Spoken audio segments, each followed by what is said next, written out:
NGO Anantapuram నందు press meet కార్యక్రమాన్ని ఏర్పాటు చేశాం.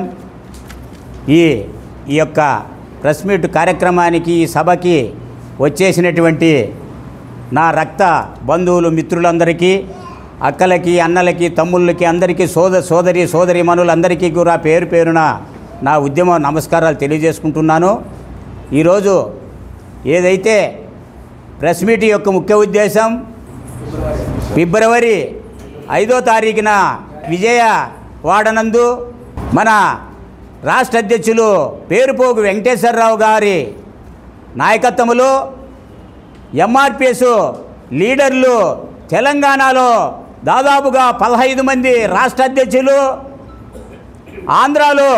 ఆంధ్రప్రదేశ్లో 35 మంది రాష్ట్ర అధ్యక్షులు ఎంఆర్పిఎస్ అనగారిన కులాల ఐక్యతతో వీరందరినీ ఐలాపురి హోటల్ నందు పెద్ద సభను ఏర్పాటు చేసి, ఆ సభ యొక్క ముఖ్య ఉద్దేశము ఏదైతే సుప్రీంకోర్టు ఇచ్చినటువంటి గైడ్లైన్స్ ప్రకారము ఎస్సీ వర్గీకరణ చట్టబద్ధత కల్పించాలని చెప్పినటువంటి డిమాండు, అయితే ఎస్సీ, ఎస్టీ, బీసీ మైనార్టీల ఐక్యతకు ప్రభుత్వము కృషి చేయాలని చెప్పినటువంటి డిమాండు, అదేవిధంగా మన ముఖ్యమంత్రి చంద్రబాబు నాయుడు గారికి మొన్న జరిగిపోయినటువంటి ఎలక్షన్లో మన రాష్ట్ర అధ్యక్షులు పేరుపోగు వెంకటేశ్వరరావు గారు ఎస్సీ వర్గీకరణ మేము మీకు మద్దతు ఇస్తున్నాము, మాకు ఎస్సీ వర్గీకరణ చేయాలని చెప్పనేటువంటి మాట తీసుకొని చంద్రబాబు నాయుడుకు మద్దతు ఇచ్చి ఎలక్షన్లో దాదాపుగా ఎస్సీలకు, మాలలకు, మాదిగలకు సమిష్ట స్థానం కల్పించినటువంటి మన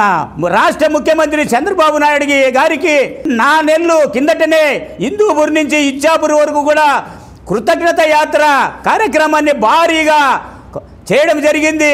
ఆ యాత్రలో భాగంగానే ఎస్సీ వర్గీకరణ ఖచ్చితంగా చట్టబద్ధత కల్పిస్తాడని చెప్పినటువంటి ఆశాభావాన్ని మన రాష్ట్ర మాదిగలు కోరుకుంటున్నారు.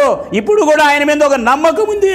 ఖచ్చితంగా చంద్రబాబు నాయుడు గారు ఎస్సీ వర్గీకరణ చేసి మాదిగల యొక్క ఓట్లని ఖచ్చితంగా ఆయన సానుభూతిని పెంచుకోవాలని చెప్పి నేను కూడా ఆయనకి పేరు పేరున ఆయన కూటమిలో ఉన్న ప్రభుత్వానికి కూడా మేము విజ్ఞప్తి చేస్తున్నాము.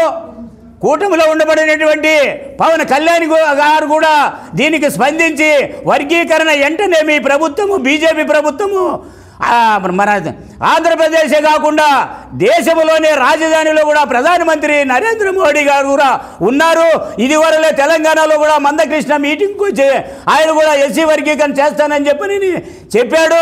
ఇంతకు ముందే కూడా నేను గెలిచి నా వెంటనే ఎస్సీ వర్గీకరణ చేసి నేను 100 రోజుల్లోనే ఎస్సీ వర్గీకరణ చేస్తానని చెప్పని ప్రధానమంత్రి కూడా మాట ఇచ్చాడు. కాబట్టి ఇప్పుడు 20 రాష్ట్రాల ప్రతినిధులు కూడా మాకు ఎస్సీ వర్గీకరణ చట్టబద్ధత కల్పించాలని చెప్పని మేము ఒక ఉద్యమాన్ని తీస్తున్నాము. కాబట్టి దయచేసి ప్రభుత్వాలు, రాష్ట్ర ప్రభుత్వాలు కానీ కేంద్ర ప్రభుత్వం కానీ వర్గీకరణ చట్టబద్ధత కల్పించాలని చెప్పని ప్రతి ఒక్కరికి ధన్యవాదాలు తెలియజేసుకుంటూ, ఈ నా తోటి సోదరులందరికీ కూడా రాష్ట్ర ఉపాధ్యక్షులు రామాంజనేయులకు, సభాధ్యక్షులు ఓబులేస్కి, నాగరాజుకి, ఏసన్నకి, మన నరసింహులకి, నక్కల ఆంజనేయులకి అందరికీ పేరు పేరున ధన్యవాదాలు తెలియజేసుకుంటూ నేను సెలవు తీసుకుంటున్నా.